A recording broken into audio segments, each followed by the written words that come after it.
Can you say hard hats, folks? Hard hats, lunch pail, steel toe boots. Anything short of a championship this year is a failure. Look at this boomer right here. You've just got so much talent here. Somebody said we need to apologize for Jalen. Can I close it, John? What are we apologizing for? What did we say? What did we do?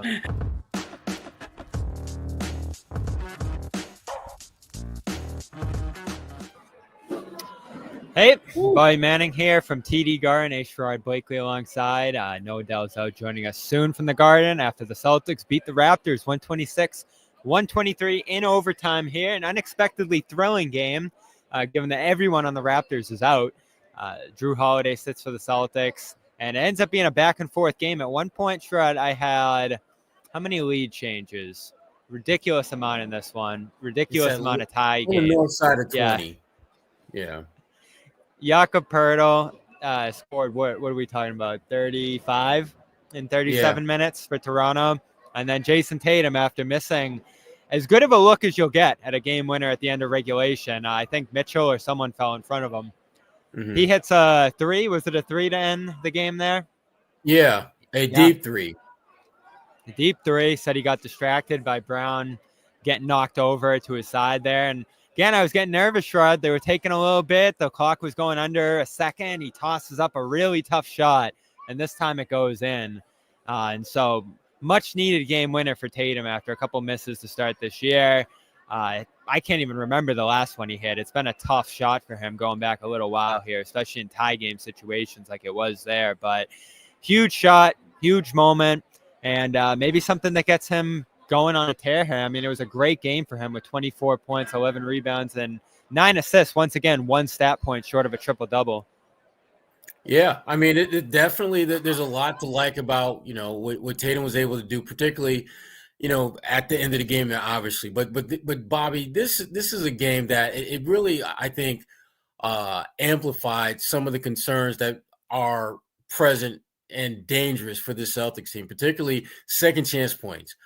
Toronto, we know coming into the game, they're one of the best, if not the best team in terms of generating second chance points and second chance opportunities. But the Celtics, they have to be better than this. I mean, this was a team that the Celtics really, this is the worst team record-wise in NBA.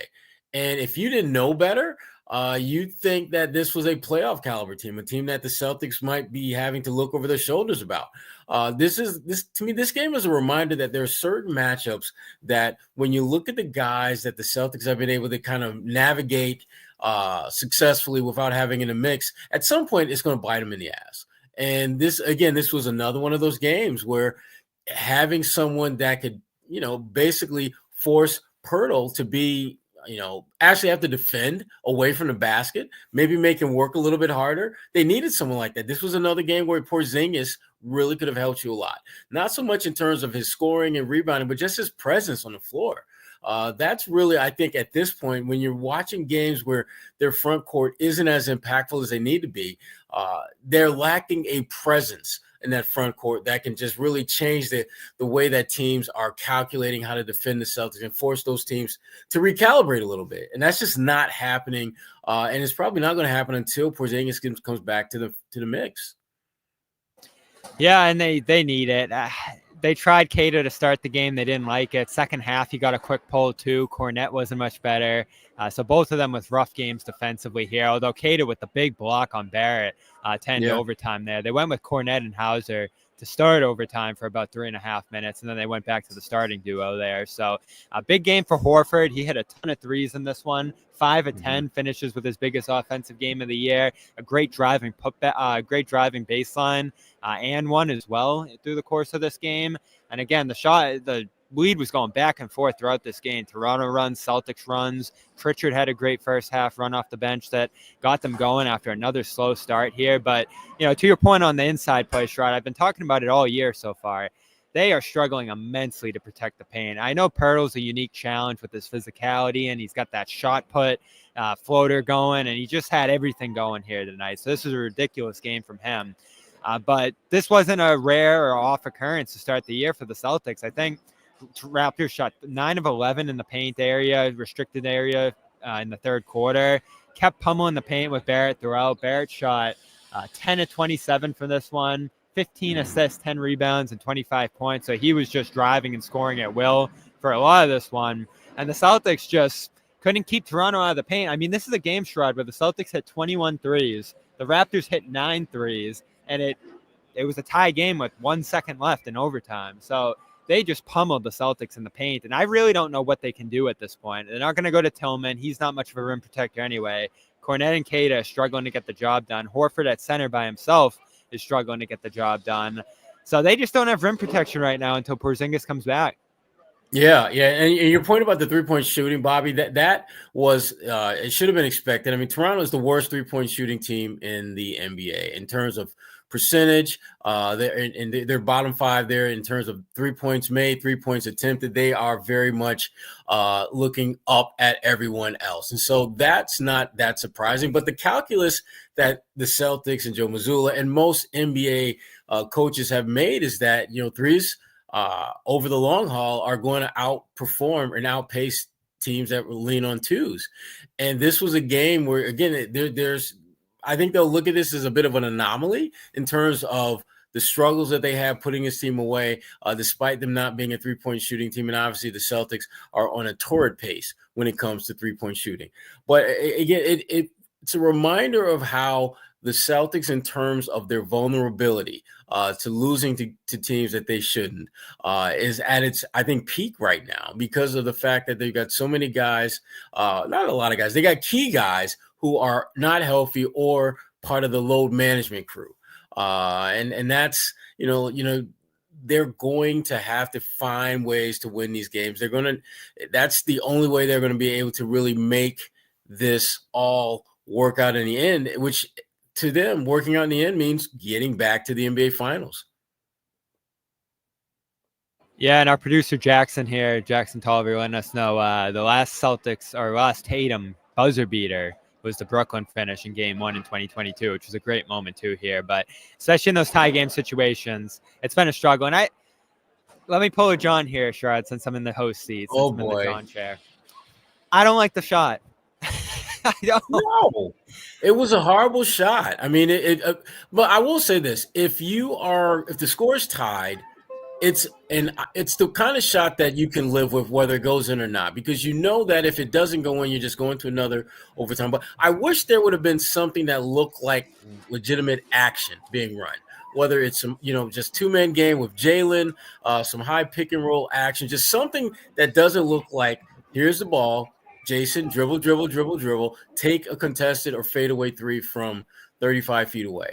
And he was right about Jaylen Brown stumbling. That was kind of distracting. He came around a screen, yeah. So I don't know if that was a diversion or they're actually going to look to get Jaylen the ball there, but he fell. So Tatum had to fire it up. So maybe they had a different play going there and it just got blown up.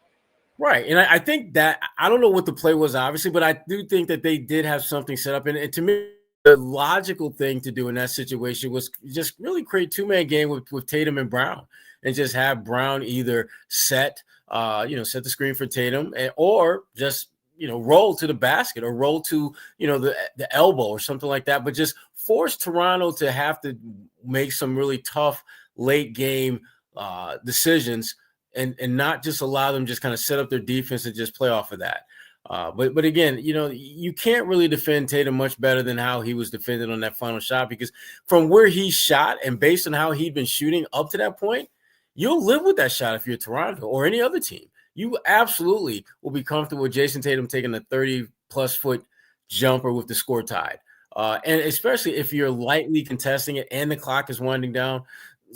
There are so many elements of that final play that conventional wisdom tells you this is not going to work out for the Celtics. But give Jayson Tatum credit. I mean, that was his moment to deliver for his team, and he did exactly that. Yeah, and he's a tough shot maker. That's what it comes down to. And we've said it a million times because we've discussed this particular moment, this particular play a million times. In a tie game, they're just not going to go to the basket. They don't want to turn it over. They don't want to give it to the other team to have a shot the other way. The Raptors did have a timeout, I think, because they won that challenge, which was a risky one. They only had one timeout left when Pirtle originally got called tipping out of bounds and ended up off Queta. So they did have a timeout if the Celtics lost the ball somehow there or missed with time left on the clock. So that's why they toss up a 3 in those situations, and it hasn't worked. a lot of the time. Didn't work at the end of regulation, but it worked here for Tatum, who hit a really tough shot to end this game and send the Celtics to 11-3 on the season. We've talked about the inside troubles. It's only going to get more difficult for the Celtics defense going up against Cleveland, who could be undefeated coming here on Tuesday. And whether it's that game, probably the biggest game of the early season here at TD Garden, or any game going on, Pats in action at Gillette tomorrow at 1 o'clock against the Rams. You got all kinds of Bruins action going on here. They're changing over the court as we speak, concerts and events, all available over at the Game Time app, where you can see where you're sitting with panoramic views. All in pricing, tells you exactly what you're going to pay. And you have plenty of flash and zone deals going on all the time over there on the Game Time app. So download the app, create an account today, use the code CLNS for $20 off your first purchase. Terms apply. Go check out the Game Time app and use that code CLNS. And it's Sunday, just about here. We're about to turn to midnight in football on Sunday, and nothing's better than Prize Picks football on a Sunday. All kinds of games, all kinds of star players in action on Sunday afternoon. And all you got to do, if your fantasy team's in shambles, make a new one. One day fantasy, it's all you need on football Sunday. Go over there, pick 2 or more players, pick more or less on their stat projections. It's that easy over on the Prize Picks app. And right now, when you play $5, you're going to get $50 instantly over there with the promo code CLNS. You all got injuries on your fantasy teams. I know you do. Sherrod and myself, it's been up and down season in our CLNS league, but that's the best part of Prize Picks. You can pick a new team every week, and injury insurance keeps your team in play even if someone gets hurt in the first half. That's the best part of Prize Picks. So go over there and use that code CLNS. Play $5, get $50 instantly, and all kinds of great free squares going on all the time over there too. So we'll let you know when those come out. That's Prize Picks. Run your game.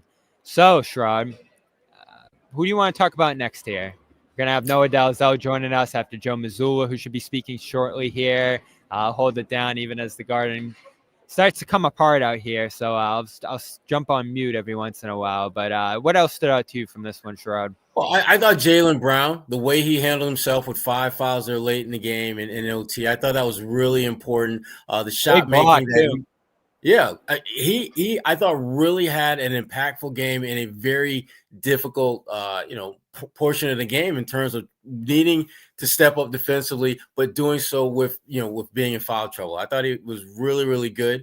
And from the free throw line, he was great. One of his better games. I thought his aggressiveness and consistently getting himself in position to knock down free throws, that was another one of those low key, important dynamics for the Celtics to get this win. They needed this. They needed to get a win like this in the worst way. Because as much as we look at the Celtics as just being able to just run roughshod over anyone and everyone in their path, their ability to win games on nights when they're not playing great is just as important to their development as a team, as a championship caliber team who can do it again. This is a game that, again, you with Toronto, I think people have to remember that Toronto's greatest strength is Boston's biggest weakness. And so in theory, it makes a lot of sense that this game should have been close.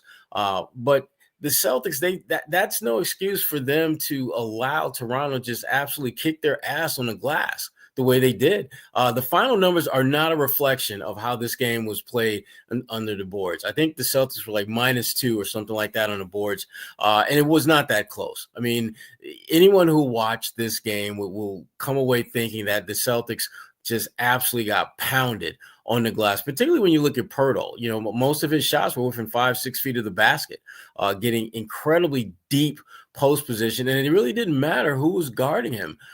He was able to kind of have anything and everything he wanted, and that's a little bit disturbing because we'll talk about it, maybe later when Noah comes on, but Cleveland is the kind of team that the way they're built, they're built to counter whatever the Celtics want to do. The Celtics love threes. If the threes aren't falling and you play in a team that has a significantly powerful inside presence the way Cleveland does, with Mobley and also with Allen, you're going to have a hard time putting that team away. So that's going to be a great game. But the Celtics between now and then, they really need to just figure out just ways to get by until Porzingis comes back and find ways to be better on the interior, because they were able to dodge a bullet in this one. I don't have a good feeling that they'll continue to be able to do that if they play like this and they have to really overcome three-point shooting struggles the way they had to tonight. Yeah, and speaking of Brown, Mazzulla wouldn't say whether the shot was for Brown. Jackson Tolliver tells us in the press room, but said it was a routine play that got blown up, partially because they only had 20 seconds and not 20. I don't know what that has to do with it, but Celtics trying to run down that clock. Maybe have to move a little quicker there, and the play got blown up one way or another. Clearly, there was some action on the left side there. Brown coming around a Horford off-ball screen. I don't know if he would have shot a three, or maybe they would have gone going downhill there. Again, I think they want to get a jump shot off in those situations. So Mazzulla with a little bit of an explanation there. Noa Dalzell is in on that press conference right now. She'll be joining us here shortly. But big plays from Brown. He had a block on R.J. Barrett, I believe, late in the fourth quarter, right before Pirtle tried posting up Tatum and tried to draw a foul there, but they weren't giving it to him. And then you had a great driving dump off to Queta. Again, as you mentioned, Sherrod, him playing with 5 fouls, still put his head down, still attacked the basket and found Queta for the game-tying layup that forced overtime and prevented the Raptors from winning on the other side with a big block there. So he was awesome in this game. Just looks a little more comfortable each night coming back from that hip injury.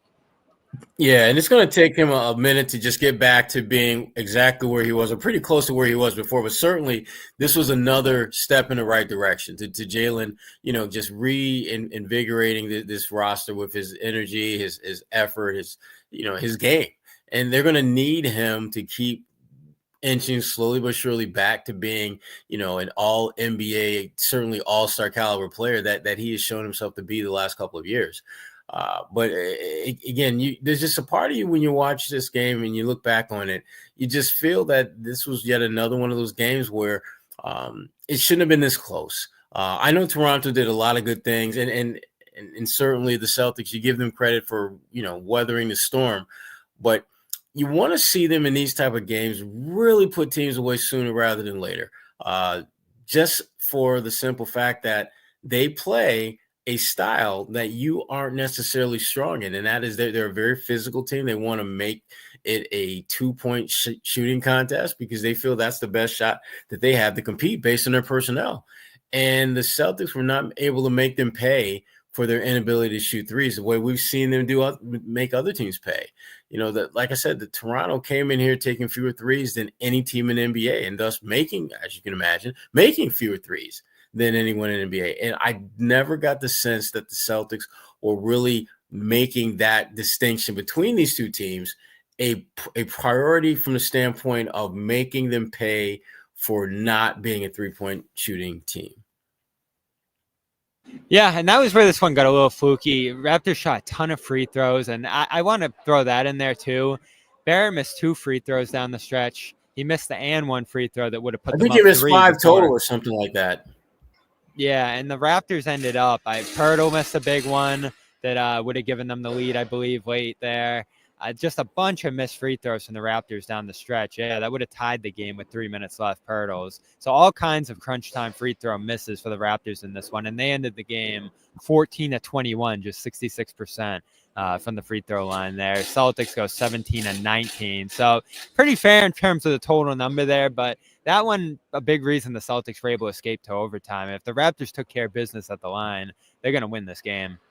Yeah. And that for the Celtics, again, you have to feel as though you dodged a bullet with this one because, again, you did not play a great game.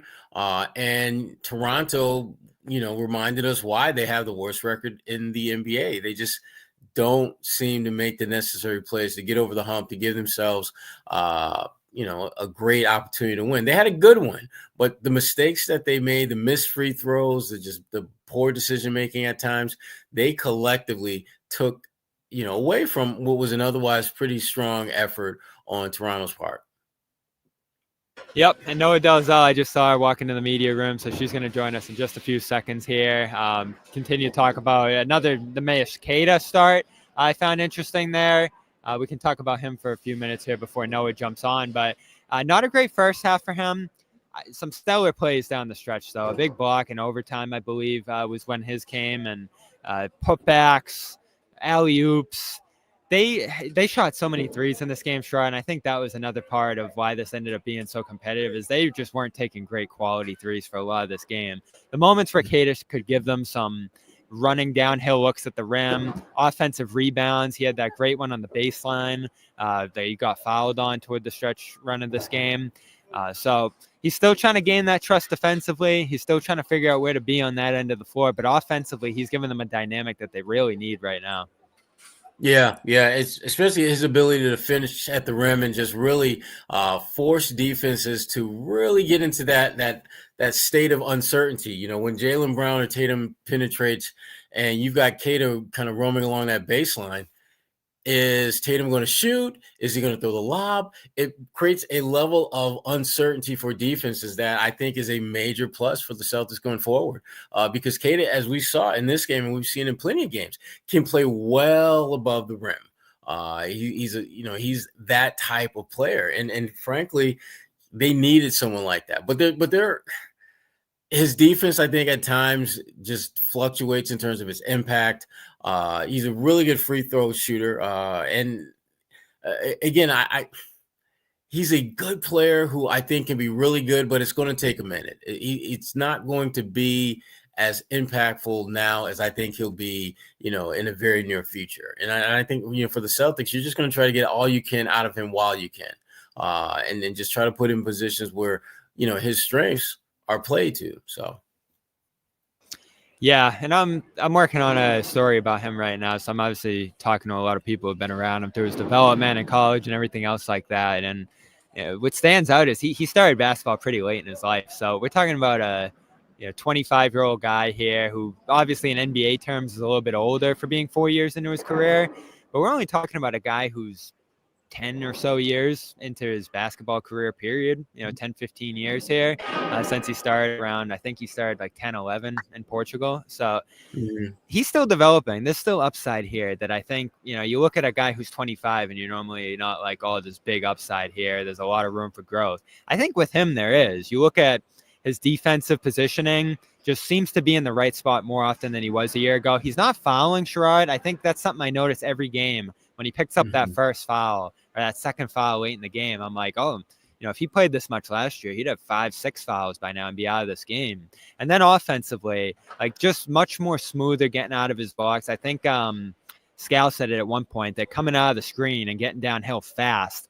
so he can catch those lobs is an area where he's grown as well. And I think they're putting him in more actions as a, handoff, high post creator. There's just so many ways you can use him on both ends. And I love that they continue to empower him here. He didn't have a great start to this game, but there he is in crunch time to finish overtime and to finish the fourth quarter out there with some big plays. And even on a night where you can nitpick him, we've said this a million times, Sherrod, there's so many more moments that he gives you that's a plus. I know he ends a minus in this game, but I feel like his performance overall gave you more good than bad.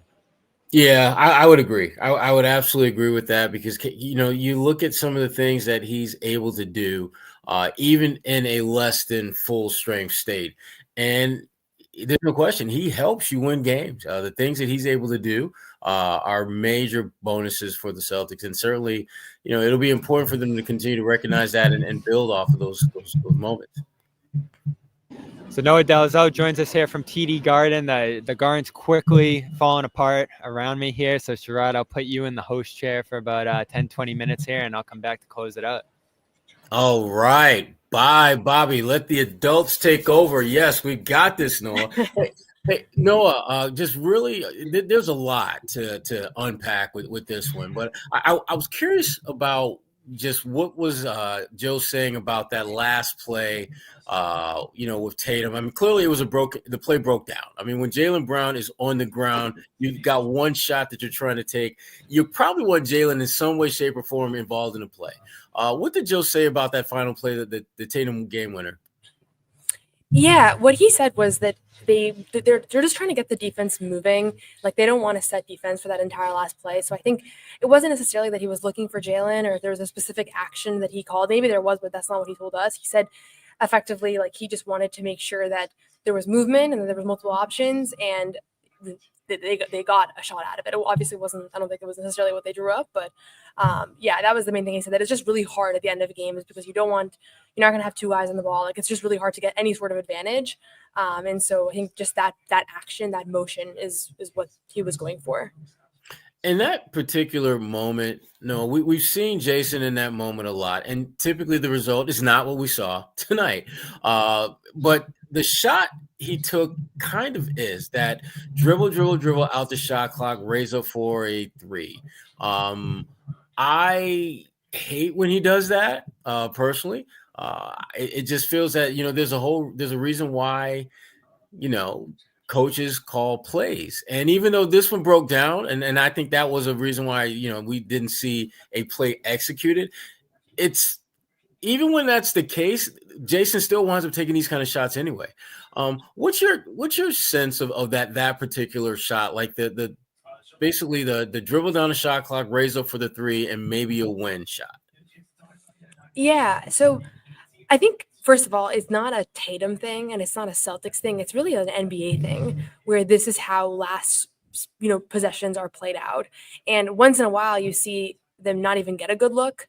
And like the other day when Tatum didn't catch the Holiday pass, and like that's frustrating when you don't get a good look. So I think the reality is you just want to see a shot at the end of a game, and you want it to be a decent look. And it's very rarely like a layup or something, a wide open three. Like that's just league wide. And I think sometimes fans are so used to watching their team, and so you get frustrated with your star player missing that shot. But if you go around the league and watch Luka end of games, this is the shot that teams are getting. And so some years I think certain guys have a better time with that look. Like I think Tatum earlier in his career was a little bit more efficient from it. I know last season was a tough season for him as far as that goes.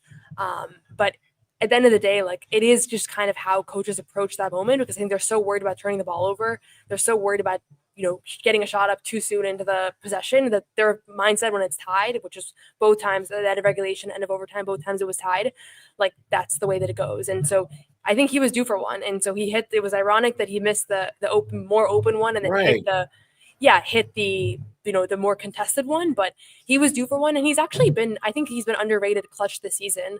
Like people, I'm so glad that he hit this later one, because that shot at the end of regulation would have become the big story and just way overplayed.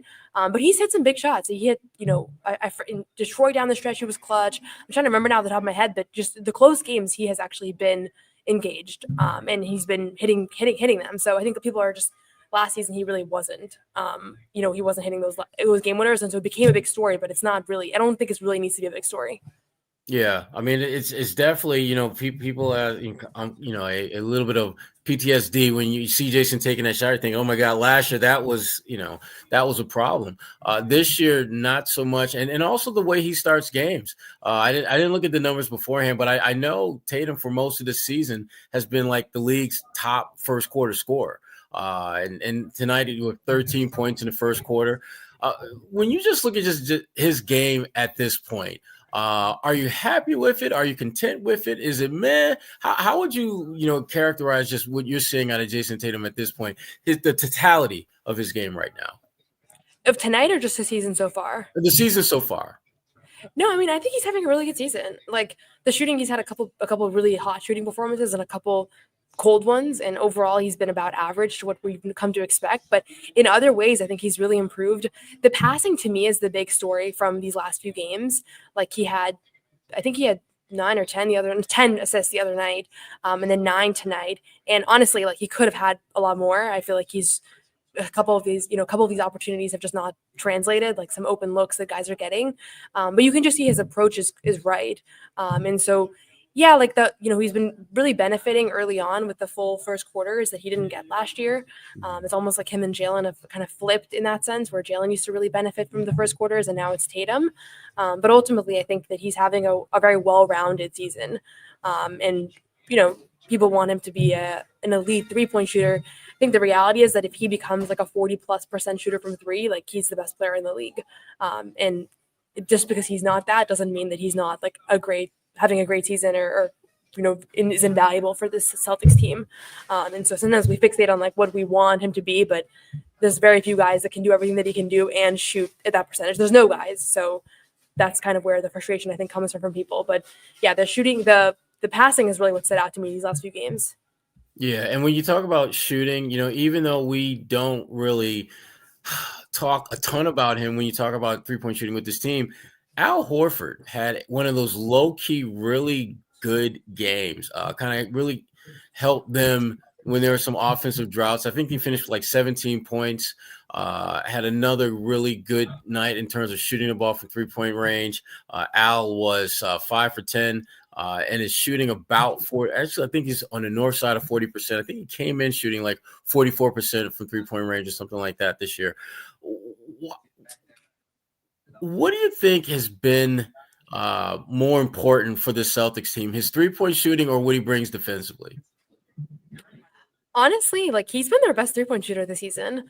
Which is kind of crazy that your 6'9" forward center is and he's not like, this isn't like Lauri Markkanen or just, guys who are bigs, but they're not really bigs. They're just tall wings. Al is a legitimate big man.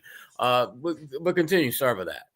No, I'm just saying, I think like Al's three-point shooting has become something you can really come to rely on. Like this is 3 or 4 seasons in a row now where he's just an elite shooter. And so I always think about the quote back a couple years ago when he said in the media scrum, like, I'm an elite shooter, and he got the garner the laugh, and it became a big story. But the reality is that the fact that he spaces the floor the way that he does, and it's not a fluke. This is year after year now. This is just the way that he is. And I think he just has so much chemistry with the other players on the team. Like Tatum just seems to know where he is at all times. Like there's certain duos that he has on the floor where it's not just that he can shoot effectively, but it's also the fact that he's able to figure out, find his spots, take good shots. He pretty much only takes good shots, which is part of why he's at that percentage. I think that probably if everybody was as selective as he was for shooting percentages go, maybe he wouldn't be the best, but he's just taking wide open looks, and teams try to give him, they have to give something up. And so a lot of times it's that. And so far he's made them pay this year. And I think that's been huge. And yeah, he hit some big ones tonight. I think he had, was it one in overtime, one in late fourth quarter? I'm trying to remember. No, I guess it was late fourth quarter. So yeah, it's kind of wild when you think about just the fact that he literally wasn't a 3-point shooter for so much of his career. And now this is who he is. Yeah, it's such a big part of his game. I never would have, because I've known Al since he was in high school. When he was at Grand Ledge High School in Michigan, and I was covering the Detroit Pistons, he was like a really big deal on the high school basketball scene before he went to Florida. And I went to see him play a few times, and I've told Al this. There's no way in hell that I would have ever imagined him being any type of 3-point shooter, let alone an elite one. And I had a chance to talk to him actually, earlier this season about his 3-point shooting. And it's amazing how he has just went about working to become a better 3-point shooter. And we're actually going to see the architect of Al's 3-point shooting when Cleveland comes to town, because Kenny Atkinson was an assistant with the Atlanta Hawks when Al was there. And Kenny was the one that convinced Al that he needed to expand his game. And the way Kenny has told the story, Al wasn't exactly ready to do cartwheels and backflips about being a 3-point shooter because, Al, he's a smart guy. And he knew that, his career up to that point had been about making teams pay with his athleticism, his ability to finish around the rim, the little elbow jump shot, all those things. And now you're telling him that he needs to take his game out a little further. And the more they talked about it, the more Al realized in order to extend his career, he was going to have to become a more competent 3-point shooter. But I don't even think Al would have anticipated at this point in his career he would be this impactful as a 3-point shooter. It really is just fascinating how he's been able to just kind of, really take this one slice of his game and just make it into this really important part of what he does and who he is. Yeah, and I think it's part of why he's enjoyed such longevity in his career. The fact that he's still able to be out there, like it's really hard to have guys out especially in the playoffs. Like there are so few liabilities on the floor on either end, and not being able to shoot now is a liability from 3. And so Al extended his career. I also do think that sometimes when he goes like 0 for 5, 0 for 6, people have the most like short-term memory about him, where all of a sudden it's like, oh, he's washed. Like last year during the playoffs, I remember he had a little bit of a cold stretch early on, and everybody was like, this is it for Al. And then every year he comes back out and he puts together these kinds of shooting performances. And how many times have we seen Al hit 5 threes in a massive game, 6 threes, a late fourth quarter 3? Like it's just automatic. And then defensively, it's hard to. In Celtics interior defense left a lot to be desired today, so it's hard to praise any one guy, because sometimes on the first watch it's not quite clear exactly what is going wrong. I wouldn't say Al was the main culprit, but he has just been so steady for them over these last few seasons that I just feel like he has become such a core part of their identity on both ends that you wonder, like, is he going to be around? This is the last year of his contract. Like that's the big thing I'm thinking about going into this season is like, how much more of this guy are we going to get? Because he hasn't really slowed down. He really hasn't. Like I think people just expect him to, and the age thing is just objective, so everybody talks about it. But he's been giving you the same thing for the last few years here. Yeah, he really has. And it's not like Al is in what I call the Udonis Haslem mode, where he's around, he's on contract, but he's not really playing. He's more of just kind of like, that wise veteran who's just basically, a voice, an extra coach, basically, on your team. You're right. He's a guy that's still contributing. But part of his role is to help develop some of those young bigs, guys like Queta, who look up to him. Same thing with X-Men. I talked to him recently about Al as well. And when I look at what those guys are doing and what they're capable of doing, there's no doubt there's room to grow. And with Queta specifically, when I think about the three bigs, we're talking about Luke, X, and Queta, from where they were a year ago to where they are now, seems to be the one that has made the most exponential growth. What are you seeing out of Queta when you see him on the floor now? Yeah, I think you see like a certain natural ability that is undeniable, like certain plays that he makes, certain athleticism. I know he sometimes brings the ball down and that frustrates people, but he has a natural like feel around the rim, like he catches tough passes for a guy his size. And I can say, like, standing next to Queta, he feels like the tallest person I've ever seen. Like obviously there's a lot of tall players in the NBA, but there's something about just his size, just everything. He's just you think that he's not going to be as nimble as he is, and he really is pretty nimble. And so I think there's the potential and the ceiling is there, and every time you watch him play, it's there. He's been less effective these last few games than he was the previous few, and that's just going to be the cadence of his career, in my opinion. Like I don't think that it wasn't going to go like this, with no hiccups. He's playing some really good post players. There was Giannis last weekend. There's Jakob Poeltl, who I think is super underrated because he just hasn't played on a very relevant team these last few years. And so the guys that he has been struggling with are guys that everybody struggles with. But I think that when you watch a guy that was just in the G League a year ago, we were not sure if he's supposed to be in the rotation, like it's easier to over-analyze, over-criticize those players, because it's like, what is this guy doing out here? Like, you shouldn't even be playing. Meanwhile, it's like, that's just the kind of shots that you're gonna give up. You're gonna have to deal with, like, at the end of the day, the NBA team score 120 points in a game, right? So I don't know. I'm still really optimistic about him, and I think that the fact that he's getting these more extended minutes is just how he's going to learn to battle these guys. Like it's almost like he's a rookie in a way, because this is his first time really getting these kinds of opportunities. Yeah, I mean, he even though obviously the player I'm about to mention is very different than him, different size, different game, all that. But I do see similarities to where Peyton Pritchard was, before he kind of broke out a little bit last year, and where Queta is now, as a guy who's getting that first taste of actually getting on the floor when it's actually means something, and it's kind of the ups and downs that come with that. I mean, I thought this was a great example of both the promise, the potential, and the problems that Queta has when you put him out there. I thought defensively, he just didn't. I didn't think he competed as consistently as he should have with Poeltl. He had his moments, there's no doubt about that, and he definitely did some positive things for the Celtics.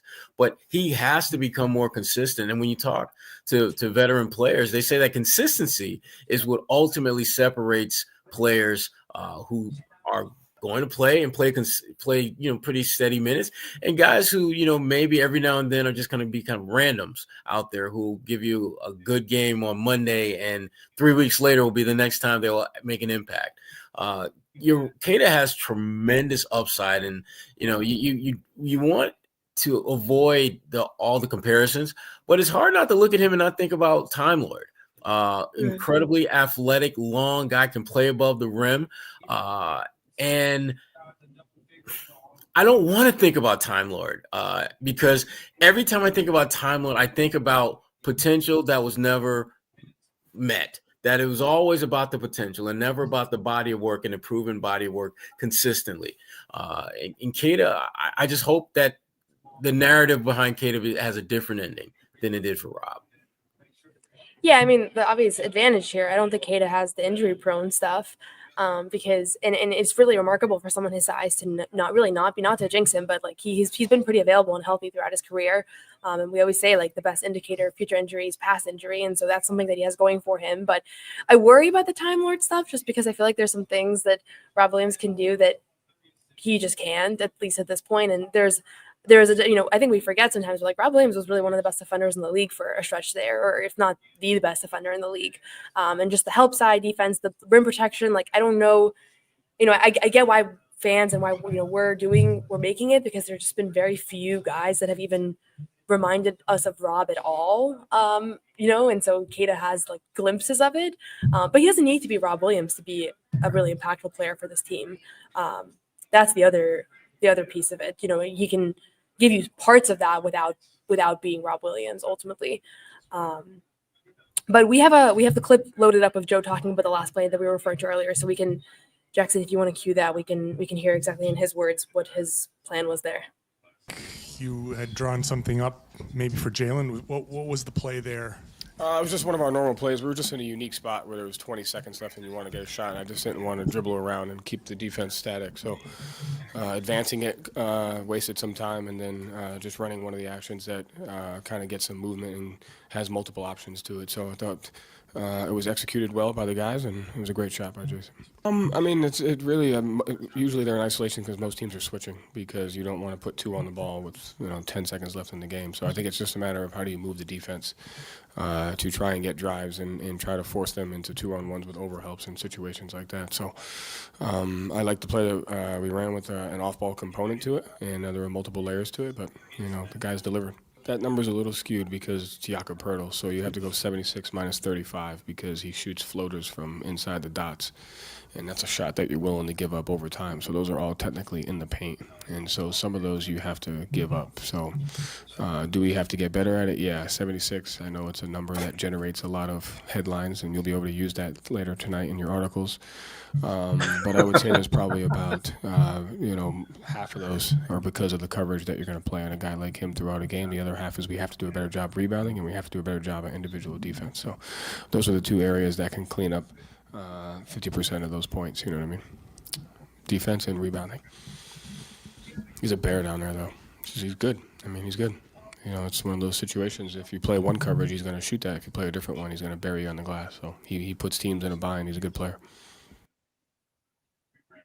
Head coach / editor Joe Mazzulla. Put that in your stories.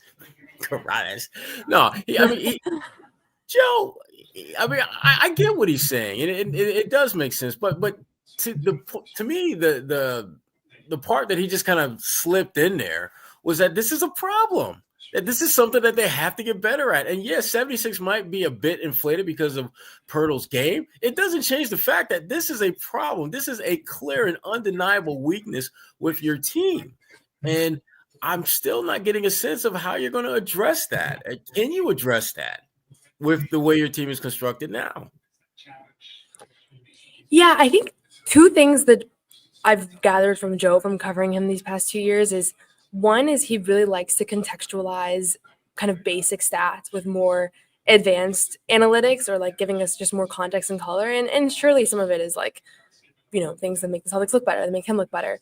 But I also think that there's something to be said of like, we do use oftentimes like pretty simple statistics, and like points in the paint is one of those statistics that I think is really easy to throw around and be like, okay, lots of points in the paint means like you were soft on defense. You had bad post players. Like that's like it kind of becomes that conversation sometimes. And so that comment that he made there about the floater is like, I think he's right that it was frustrating to watch it on replay over and over and over again.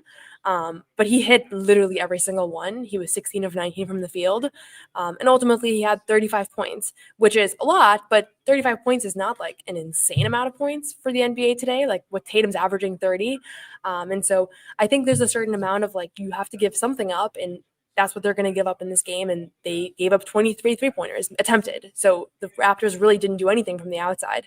And so, yeah, I think he's not always going to go 16 of 19. He's probably going to more often hit about 50%. But while there's surely things that he's going to correct and they're going to go over on film, and I wasn't super impressed by anybody's defensive performance of the post players tonight. Like, I thought Luke struggled at points. I thought Queta struggled at points. But I also hear what he's saying of like, these aren't actually the types of like difficult shots that this is a more difficult shot than maybe we're thinking of as we're watching it, because it started looking like a layup line, but he's basically saying like it's really not just a layup line. And I don't know. Usually when I rewatch the game, I'm determined how I feel about those kinds of things. But on the first watch, I will say like it did look like he was getting really easy looks. But I get the disclaimer there. I don't know. Yeah. What do you think, Sherrod? Well, I mean, I get the disclaimer too, but part of it is just their inability to get this guy from getting to his sweet spots. I mean, I guess the thing that just resonated with me, he's right. Pirtle loves to shoot those little floaters. Here's a thought. How about getting him in a position where he's not in position to shoot those little floaters? I mean, that's a controllable thing in theory. That's really what your defense is supposed to do. And that's the thing for me. It wasn't so much the defense breaking down. It was the defense not really adapting to what you knew Pirtle wanted to do. He wants to take those shots. He wants to get in position where the minute he catches the ball, he just got to toss it up their little floater. That's his game.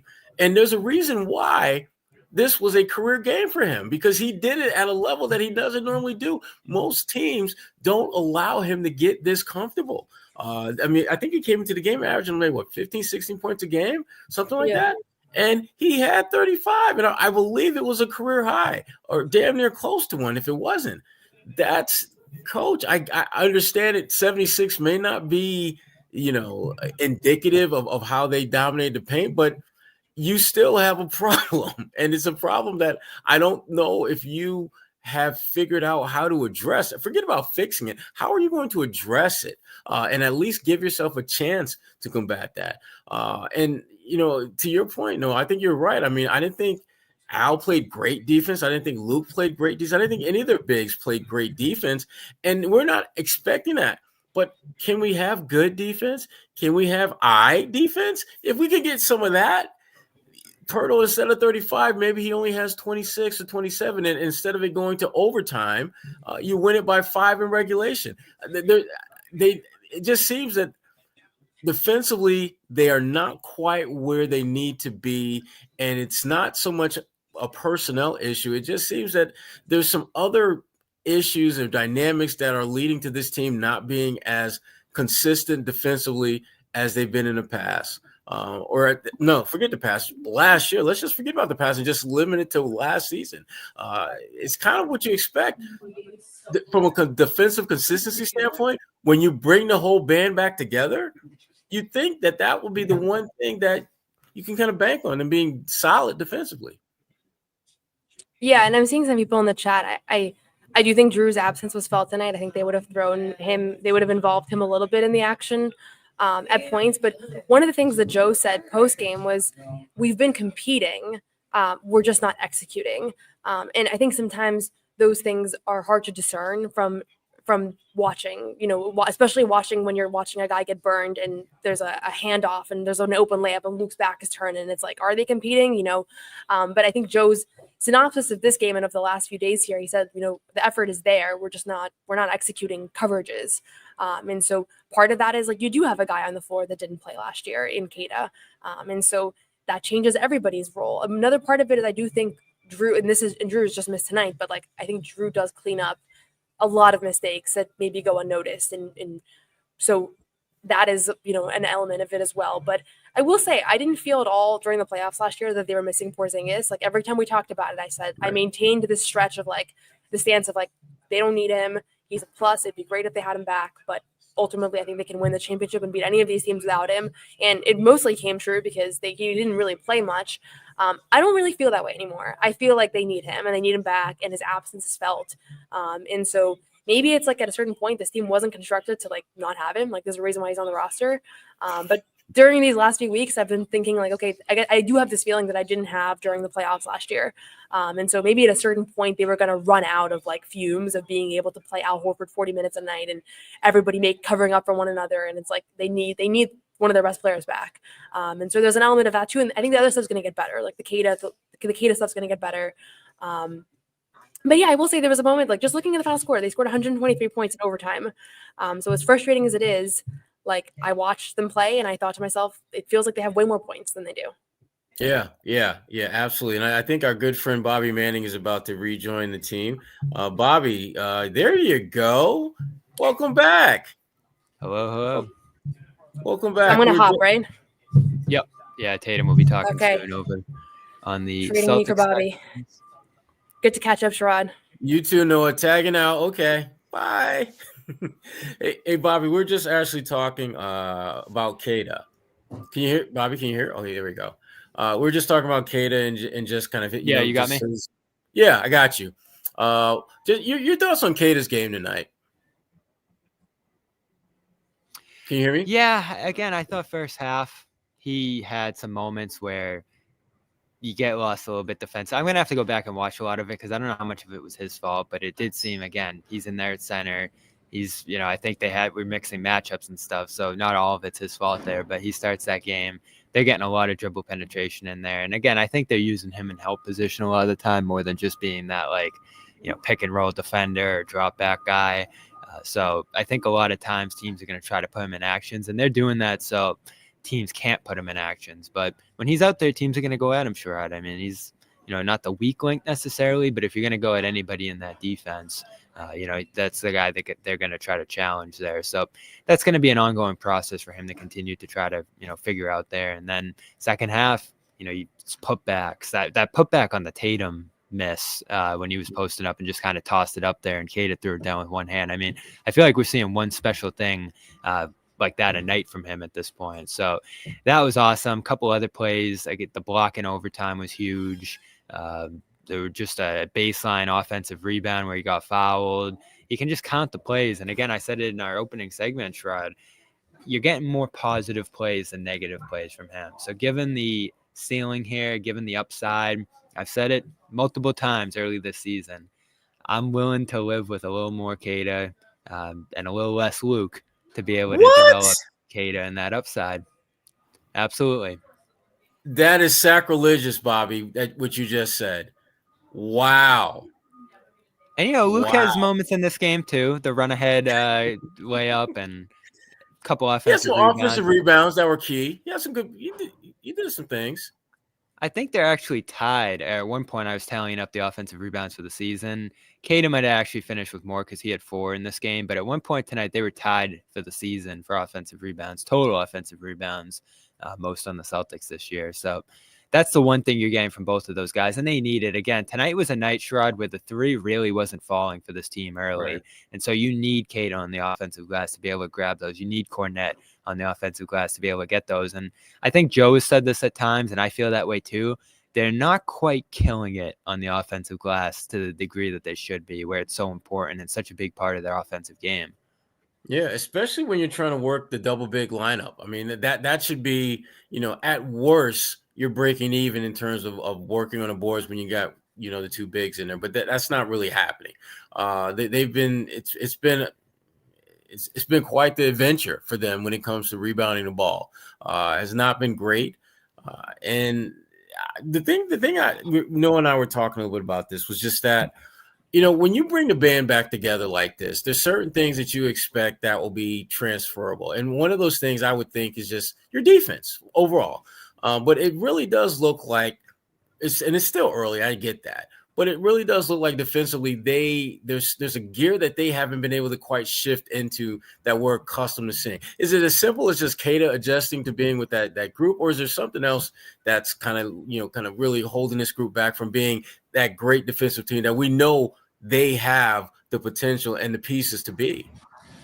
Well, you throw out Porzingis' name earlier, Sherrod, and that was one thing we talked about coming into the year is how would you play without him? Because he missed some games here or there during the year last year, but he didn't miss extended stretches until the playoffs where you're playing Horford 35, 40 minutes at that point. So it's not quite the same here. And in this game, Sherrod, you saw it. They were really trying to limit Horford again. And, he's had so many great moments this year in spots, but the emphasis on trying to minimize how much they lean on Horford, how many minutes he plays, how much of a load they put on him, especially early this regular season after the long run, is pretty concerted. I mean, how often do you see a second unit in overtime, in a 5-minute overtime like we did tonight? So they're mixing and matching centers and center combinations constantly here. Queta, I mean, he only had a few spot appearances last year when multiple guys were out. So it's a new dynamic playing with Horford and him to start games. And certainly when Queta's out there alone, that's a whole new dynamic. So it's just different team this year. I think we're seeing that the defense has taken a slight step back. And, I don't know. I don't know how much you and Noah got into it, Sherrod, but how much do you feel like tonight was execution, different lineup, that sort of thing, or Toronto just catching them off guard and outplaying them, out-hustling them? Yeah, we talked a little bit about that from the standpoint of, Joe saying, basically that, this team, the effort has been great, but the execution has been lacking at times. And I thought tonight was one of those type of games. I thought that their execution at both ends of the floor wasn't quite where it needed to be. I thought they had, I felt this was one of those games like Derek White, for example. I thought he took more bad threes than normal. It looks like one guy who I thought did a lot of good things, and we talked about him earlier, Jaylen Brown. I think he's ready to speak. Do you see that, Bobby? Yeah, we got Jaylen Brown here. I asked him about the last play. I popped into the locker room for a sec to see what was supposed to happen on that play. So here's Jaylen talking about that. Trying to set up initially. We just wanted to get the last shot. We got some good action at a scrum. So that play was similar to the play that we ran where I dumped it off to Nimi, which tied the game. It was the same play as that. Wow. So, yeah, I didn't get too deep into it, but it did feel like it was for Jaylen there.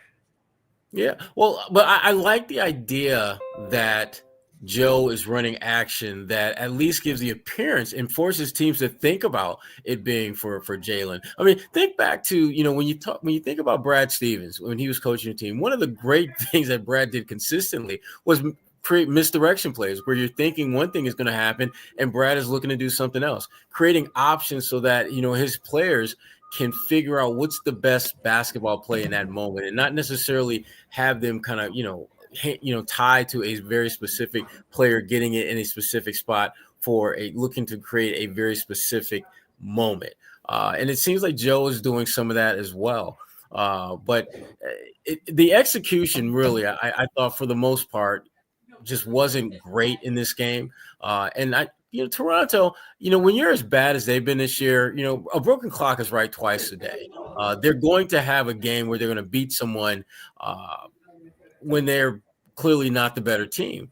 But I thought Toronto, they did enough things to give themselves a chance to win, and the Celtics did enough things to keep Toronto from just not getting blown out. And the end result is you get a game that's tighter than I think the records would indicate it should be.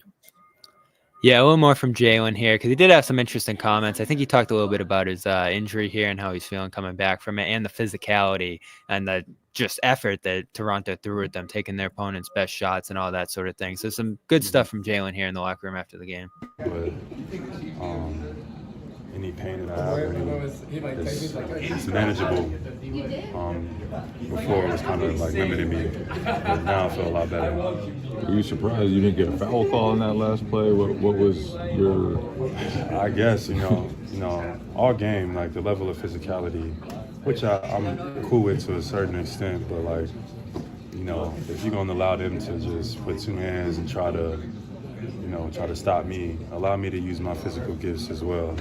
I feel like all night they were just doing that, just trying to knock you off balance, using two hands. And I shot a decent amount of free throws tonight, so I'm not really upset about it. But that last play, I thought was a foul for sure. But I'm just glad we got the win. And you know what, Bobby? The physicality that Jaylen alluded to in this game, it's been like that most of the season. You look at the teams that the Celtics have had problems with, the one common thread in all of those teams was that they played a super physical game. You go back and look at this game, and you look at something as simple as Peyton Pritchard bringing the ball up and how physical they were. Jayson Tatum moving without the ball and how he was getting popped consistently when he had the ball and when he didn't have the ball. This is what teams in the NBA, as they go about looking at the Celtics, believe is their greatest weakness, that you can beat them if you beat them, if you literally and physically beat them up. And it's something the Celtics aren't used to.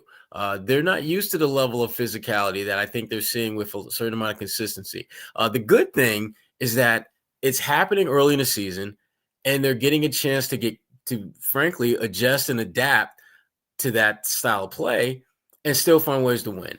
That's the one positive thing. And as we talked about earlier with Jaylen, the fact that he was able to play as effectively as he did in this game with foul trouble down the stretch, it says a lot about his own, I think, growth in terms of figuring out how to make the most of a not so great situation in terms of foul trouble and in terms of scoreboard, being at home against a team that in theory you should be beating easily, but because of the way they played and the way they're playing you, it's now a much closer game than anyone anticipated it being. So I actually like the fact that teams are being so physical with the Celtics, because I do think it's going to make them better over the long haul. Yeah, and this is definitely a game you don't win without Jaylen's impact. And that block late, I mentioned it earlier, huge play, tied game, 36 seconds. Barrett's been going to the rim and scoring all game, and he puts his hand in there and gets a big block. And a lot of guys with 5 fouls in that spot, Sherrod, are just going to get out of the way. But I guess, going for the win and in that spot, you got to be able to get in there and make a play and make it clean, and he did. That was one of the biggest plays in this game, I thought. Yeah, I would agree. And again, it's big not only in terms of obviously its impact on the final outcome, but also, as you alluded to, Bobby, the fact that it came at a moment where most players would have shied away from trying to make that play because they want to be on the floor. And literally, if the whistle's blowing, you're done. That's it. It's a wrap for you. So. Yep. So Tatum will be talking shortly. Noah's over there waiting on him. He had a big game tonight, of course, with the game winner, 7-19. 11 rebounds, 9 assists, falls just short of the triple-double. And I want to get into his game a little bit and look ahead to Cleveland on Tuesday, which is the game everyone's thinking about. Maybe the Celtics were even thinking a little bit about tonight, overlooking this Toronto team. But Cleveland's going to play tomorrow. They have a 14-0 record as it stands. I think they have the Hornets on a back-to-back for Charlotte. So good position, injured Hornets team. A team that hasn't been great to start this year at all. So I think it's more than likely the Cavs are going to come in here at 15-0 on Tuesday, a couple of days off for the Celtics, badly needed days off through the weekend here, through Sunday and Monday. And I want to give a shout out to HelloFresh before we wrap this show. HelloFresh, America's #1 meal kit, coming to your door as you want it, customizable when you want it. There's just so much customizability with HelloFresh, whether it's what you want, dozens and dozens of recipes over there, great options across the board, regardless of whether you want quick and easy, which, HelloFresh with their prepackaged ingredients, the laid out instructions, all the things you need to make cooking accessible and easy for you. And avoid the grocery stores and certainly the restaurants, Sherrod, with the prices they're charging right now. It's just out of this world what you pay to go out to eat. So getting it to your door, getting it direct in what you need and what you want when you want is so huge, especially, we're on these travel schedules right now and you can't always make it to the grocery store. Just go online, customize your order, say when you want it, and they're going to bring it to your door fresh each week. It's HelloFresh, and again, I've just loved this love this whole experience, Sherrod, since we started working with them. It's one of my favorite sponsors we've had here on CLNS Media. And, whether it's their fish package or, meat, you got great like meat lovers packages over there. And even for vegetarians and, whatever your preferences are, they have options over there. And I know you've loved it too, Sherrod. Absolutely. And I mean, the big thing for me at the end of the day, does it taste good? And it does. I mean, and that's really important when you're trying to put together these type of meals and you're trying to save some time in the process. Is this something that's healthy for me? Is this something that's tasty? And does this take a ton of time? And HelloFresh does a great job of just checking off all those boxes for its customers. So HelloFresh is awesome. Yep. And if you go over there right now, HelloFresh.com/freegarden, they're going to give you free breakfast for life. As long as you use HelloFresh, that's one free breakfast item per box while your subscription's active. That's free breakfast for life over at HelloFresh. And I'll be ordering my package for next week very soon here. So go check it out. Again, I love it. I've even used it personally, ordered my own boxes. It's just a great service over there. So check it out. HelloFresh.com/freegarden, America's #1 meal kit. Here's Al Horford talking about Tatum's game winner and the game tonight.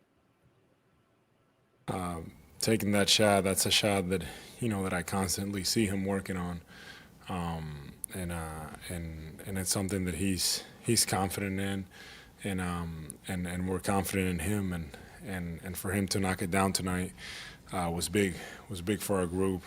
Going into a second overtime there, that wouldn't have been it, but for me the most impressed I was with that is just him continuing to put in that work, and I've seen, especially this year, I've seen him work on those same types of moves and shooting that shot quite a bit in practice. So it paid off big for us tonight. I mean, has a really good floater. He's always had that. The way that I'm sure when we play him next, we'll do some different things there. But yeah, just give him a lot of credit. Hit a lot of tough shots. Those were the shots that we were willing to live with, and he really hurt us with them. He was really good tonight. The game continues to change. I feel like year by year, and even from last year, I think it's different. I think, I don't know if the stats support it or anything, but I feel like people are shooting more threes now. People are playing more of a style like we play, and it's more and more teams. So I think that's an adjustment. I think it is, and for us, it's figuring out how to win with this new style of play, how people are playing now. And we're having success, and we're probably not winning like we're expected to, but the biggest thing is that we're finding ways to get it done, and we know that we still have a lot of room to grow as a group. So that, to me, it's encouraging. Yeah, good stuff from Al there. I love double overtime wouldn't have been it. I don't even know if we would have seen Al in double overtime. Oh, gosh. Maybe at the very end of it. Bobby. Don't even think about it. Celtics avoid that. Fortunately, a ton of off days ahead here. I think they only played 3 over 10 games after playing nonstop to start this season. They won't be back at till Tuesday against the Cavs. The last word I got on this game, Sherrod, and he mentioned at the end there, the Hawks game, I feel like that was a bigger terrible performance, let down, overlooking their opponent kind of night than this was. I thought the Raptors played well tonight. Pirtle's a good NBA player, good NBA star at center. RJ Barrett's a top pick, one of the better young players in the league. I mean, these weren't bums hurting you in this game. And Agbaji made a couple big shots here or there. And, Grady Dick didn't have a great game. There were some guys off their bench that didn't hurt you too much. So these were Toronto's good players, just making physical, tough plays against you, and you pull out a win. But it's not going to be easy against these groups. And their starting lineup, Sherrod, that they played tonight had a positive net rating this season. So they've been competitive with that group. And I, said it to one of the other reporters here in the locker room at halftime. I was like, every team pretty much in the league's been pretty competitive this year. And I think the Celtics, Horford's mentioned it, Joe's mentioned it. They're noticing a greater level of physicality that teams are starting to take advantage of. They see that they can play the Celtics more physical and get away with it.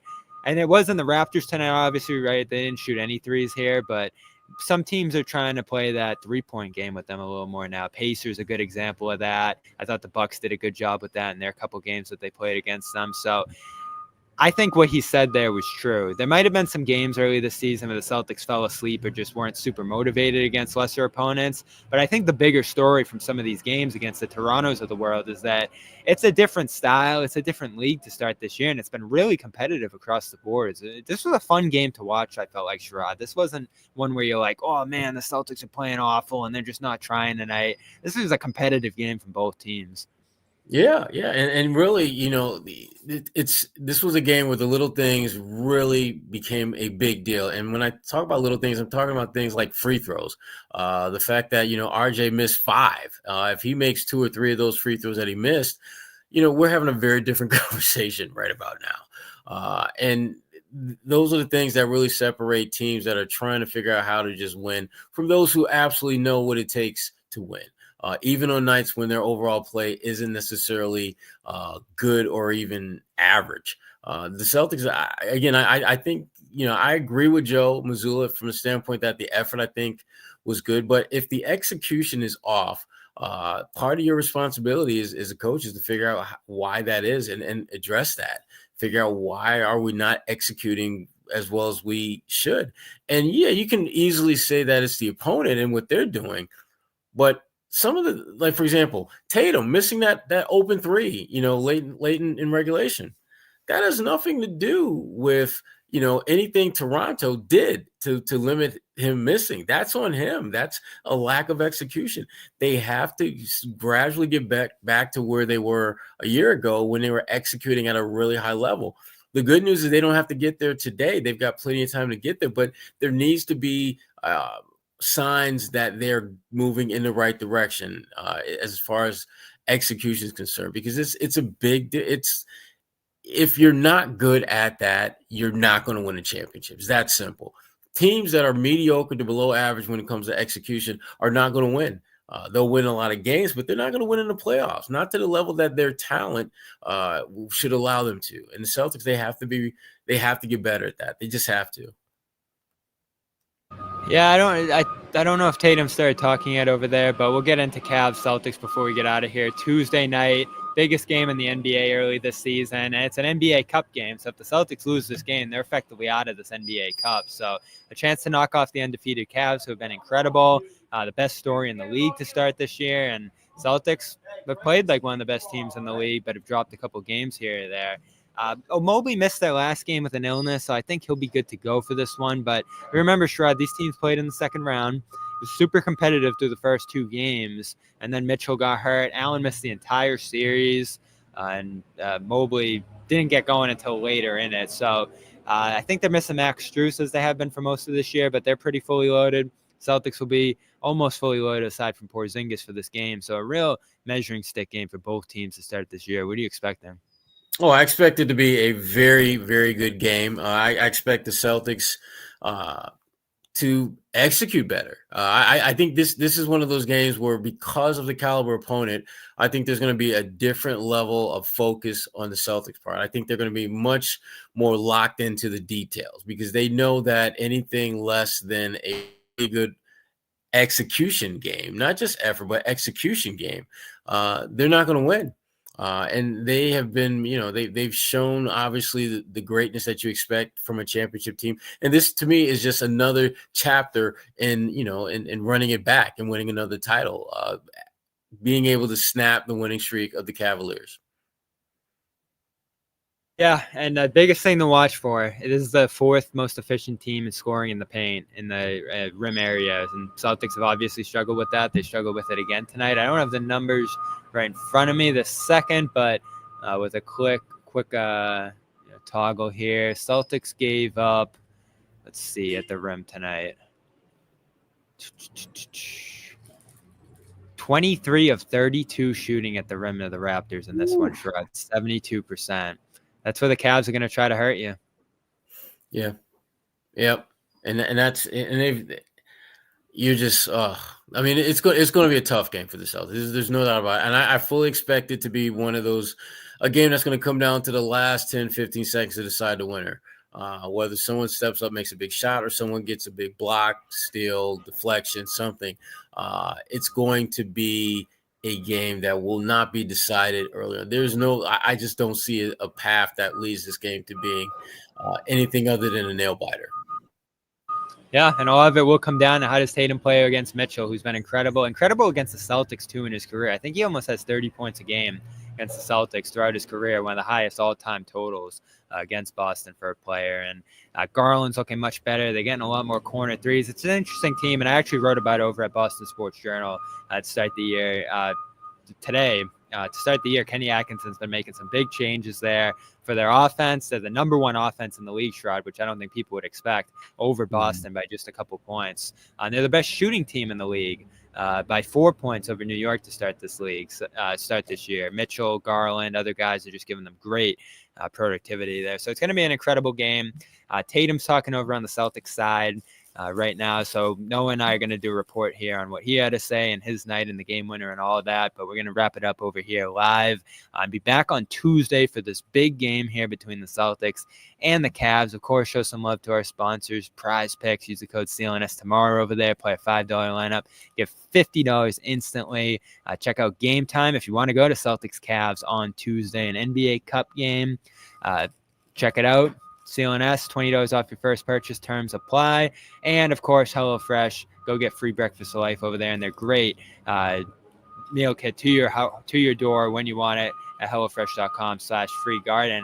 Last thing before we sign off here, Sherrod, did you like the jerseys or not, seeing them up close? I did. I liked them better than I thought I would, to be honest with you. And so that was definitely coming in thinking, like, I don't know how this is going to work. But seeing them up close and personal, yeah, I'm cool with the jerseys.